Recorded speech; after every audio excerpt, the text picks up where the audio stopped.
నల్గొండ జిల్లా Nakrekal police station పరిధిలో తాటికల్ గ్రామానికి చెందిన మచ్చపోతుల వెంకన్న సరిత ఇచ్చిన ఫిర్యాదులపై జిల్లా ఎస్పీ ఎలాంటి చర్యలు తీసుకోకపోవడంతో ఇది వాళ్ల మోటార్ స్టార్టర్లు పెట్టెలు మూడోసారి ట్రాన్స్ఫార్మర్ బంద్ చేసి 5 మోటార్లు స్టార్టర్ పెట్టెలు తీసుకుపోవడం వల్ల వాళ్ళకి కోళ్ల ఫారం 10 ఎకరాల పొలం నష్టపోతూ ఉన్నారు.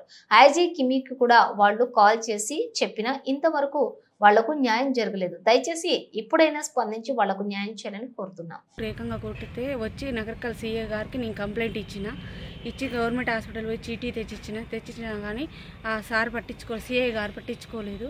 2-3 రోజుల తర్వాతకి మళ్ళీ వచ్చి ఎందుకు పట్టించుకోవట్లేదు సార్, నన్ను ఇట్లా కొట్టిరు చేసిరు అని చెప్తే మా ఆయనని తీసుకొని పోతే మా ఆయన మీద కేసు చేసినా కానీ కేసు చేసి జైలుకు తోలిరు.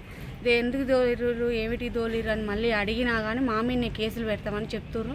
మరి పక్కన వాళ్ళు ల్యాండ్ పంచాయతీలో ఫీజులు పీకిరు సార్ మరి అని చెప్పి మేము ఎస్పీ గారి దగ్గరికి పోవడం జరిగింది.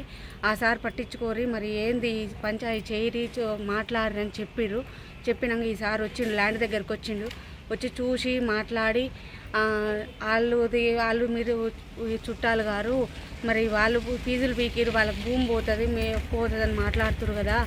మాట్లాడినాక నాకు పెన్ను పడితే మీకు రౌడీ షీటర్ ఓపెన్ చేస్తా అని మాట్లాడుతుండు కానీ ఆ సార్ మాకు ఏ న్యాయం చేస్తలేడు. ఇట్లా కొట్టిరని ఎన్నిసార్లు పోయినా మాకు కేసు పట్టించుకోవట్లేదు సీఏ గారు. మరి ఎందుకు పట్టించుకోవట్లేరో ఏమిటి పట్టించుకోవట్లేదో తెలియదు మాకు. మరి మాకు న్యాయం కావాలని ఎస్పీ గారికి పోయినాం. వీడికి సీఏ గారికి వచ్చినా కానీ మాకు గత 6 నెలల నుంచి పట్టించుకోవట్లేదు. ఎంక్వైరీకి వచ్చిన తర్వాత ఇలా అన్న తర్వాత తెల్లారి నుంచి బాటకు రాళ్ళు పెట్టించి లారీ పోల్ట్రీ ఫామ్ ఉంది సార్, నాకు పోల్ట్రీ ఫామ్కి లారీలు రాకుండా ఆపిస్తుండే సిఐ గారి అనుమతి ఆ నోముల రామలింగం అనే వ్యక్తి వాళ్ళ అనుచరులు పెట్టి లారీలు ఆపడం జరిగింది. బాటకు రాళ్ళు పెడుతురు, బాగా హెరాస్మెంట్ చేస్తున్నాను. కనీసారి బతకడానికి కూడా అవకాశం లేకుండా తిప్పలు పెడుతురు.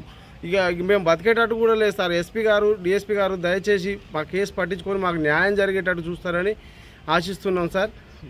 సిఐ గారి చెర నుంచి మమ్మల్ని విముక్తులు చేస్తారని కోరుకుంటున్నాం సార్.